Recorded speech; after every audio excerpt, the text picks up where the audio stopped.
How to see your Apple ID password on your iPhone. If you're trying to view your Apple ID password, here's what you need to know. First, open the Settings app on your iPhone. Next, tap your Apple ID name at the top of the screen. You can view information such as your Apple ID email address, devices, subscriptions, and payment methods. However, Apple does not allow you to view your Apple ID password on your iPhone or any other Apple device. For security reasons, the password is never displayed.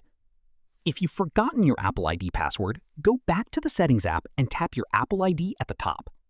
Next, tap Sign In and Security, then tap Change Password. Follow the on-screen instructions to verify your identity using your iPhone passcode, Face ID, or Touch ID. You'll then be able to create a new Apple ID password. If you only need to see a saved password for a website or app, open Settings, tap Apps, then Passwords, authenticate with Face ID or your passcode, and search for the saved login.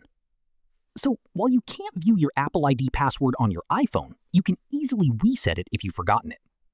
So it's really as simple as that, guys. If you did find this video helpful, then let me know in the comments, make sure to like the video, and subscribe for more iPhone tutorials. And I'll see you in the next one.